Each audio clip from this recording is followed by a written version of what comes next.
આજરોજ શ્રી વણકર સમાજ સર્વોદય ફાઉન્ડેશન દ્વારા 15મા સમૂહ લગ્નોત્સવનું જે સુંદર મજાનું આયોજન કરવામાં આવ્યું છે એ નિમિત્તે ઉપસ્થિત તમામ મહેમાનો, આગેવાનો અને વડીલોનું બધા જનું અહીંથી હાર્દિક સ્વાગત કરું છું કે જેની જોતા હતા અમે વાટડી અમારા સજનો અમને હામા મેળા પછી ઉકેડા હૈયાના હાટ કામ નો પેડા કોશી તણા કે થંભ થડકે મેડી હસે અને ખેલણ લાગી ખાટ તમે સૌ સજનો ભલે પધાર્યા અમે જોતા હતા તમારી વાટ એવા રૂડા સમૂહ લગ્નોત્સવના આવા અવસરે મળ્યા છે ત્યારે સુંદર મજાનું આયોજકો દ્વારા જે આયોજન કરવામાં આવ્યું છે અને સાહેબ આવા ઉજળા કાર્યો કરીએ એટલે વિઘ્નો તો આવવાના જ છે. ગમે એવા સારા કાર્યો કરો એટલે વિઘ્નો આવ્યા વગર ન રહી.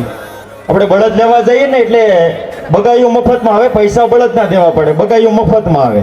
એટલે અમુક જૈનમાં જ નડવા માટે હોય છે. હમણાં સાહેબે વાત કરી ને કે નડતર રૂપી એક, એટલે એ નડવા માટે જૈનમાં હોય. ગાયના આંસળમાં ઈંચડી છોટી હોય, એ દૂધની એકદમ નજીક જ હોય, એટલે દૂધની હેડ છૂટે ને એટલે એ સાઈડમાં ખાઈ જાય. દૂધ નહીં પીવે, લોહી જ પીવે, એટલે જૈનમાં જ લોહી પીવા માટે હોય. એટલે એની ઉપાધિ ન કરવી, આપણું કામ આપણે કરીએ, એ એનું કામ કરે છે.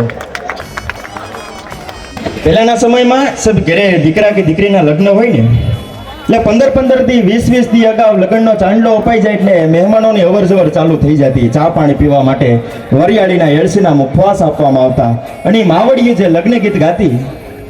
અત્યારે તો અઠવાડિયું 10 દિવસ વધીને એટલો ટાઈમ ન હોય કોઈ પાસે, પણ કદાચ ને દીકરાના લગ્ન હોય, દીકરીના લગ્ન હોય, લાખો રૂપિયા દઈને તમે કોઈ મોટા મોટા કલાકારને બોલાવો, પણ એ વરરાજાને એની કલાકારની ત્રેવડ નથી કે વરરાજાને રૂડો લગાડી શકાય.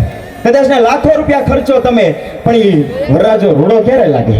એ માડી જાયાની જવતલિયાની બેનડી જ્યારે એ વીરના વધામણા કરતી હોય ને એ વીરને રૂડો લગાડવા માટે જે મંગળ ગીતડા ગાતી હોય ને એ ક્યારે વરરાજો રૂડો લાગતો હોય. સાહેબ કેવા લગ્ન ગીત હતા આપણા.